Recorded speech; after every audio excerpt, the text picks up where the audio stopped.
The Tulsa Race Massacre, 1921. The tragedy that destroyed Black Wall Street. In the early 20th century, the Greenwood district in Tulsa, Oklahoma, stood as a testament to African American resilience and economic independence.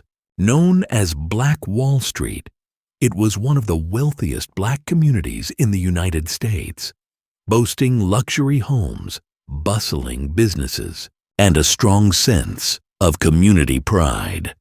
However, this prosperity was brutally erased over two horrific days in 1921 during the Tulsa Race Massacre, one of the most violent and suppressed events in American history. The rise of Black Wall Street. Greenwood, established in 1906 on land allocated to Native Americans, flourished under the leadership of black entrepreneurs who took advantage of segregated economics. By 1921, Greenwood was home to over 200 thriving black-owned businesses, including hotels, theaters, law offices, and even a pilot training school. The district's success was rooted in self-sufficiency, as dollars circulated multiple times within the community before leaving. Prominent figures like O.W. Gurley, one of the area's founders, helped foster an environment where black professionals could thrive despite Jim Crow laws. The incident that sparked the massacre.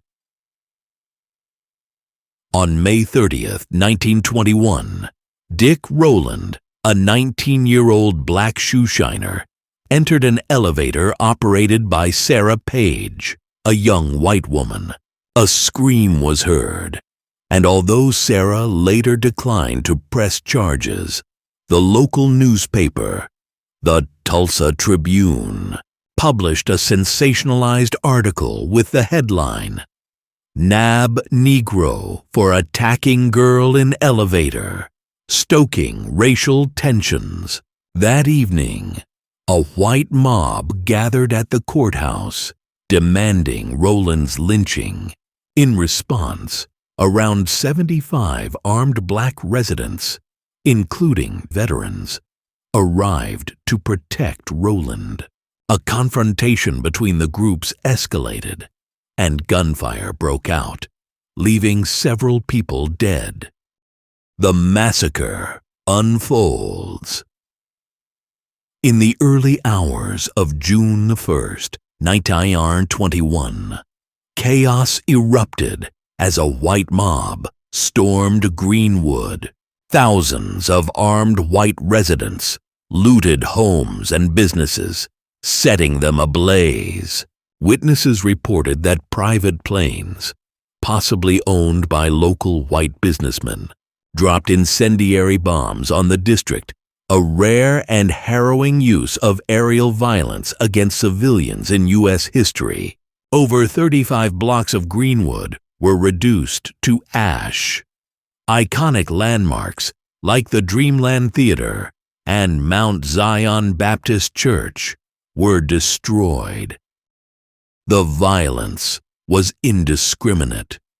Women, children, and the elderly were gunned down, beaten, or forced to flee. Survivors recounted hiding in cellars or fleeing through nearby fields as the destruction unfolded. The aftermath and cover-up. The human cost was staggering. While official records initially listed 36 deaths, modern estimates suggest as many as 300 lives were lost, most of them black.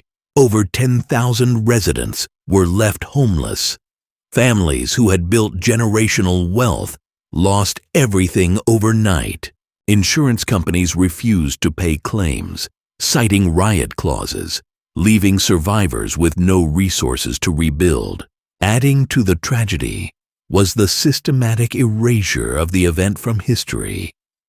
Local authorities actively suppressed documentation, and the massacre was excluded from history books for decades.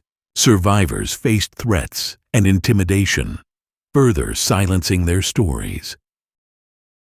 Legacy and modern recognition.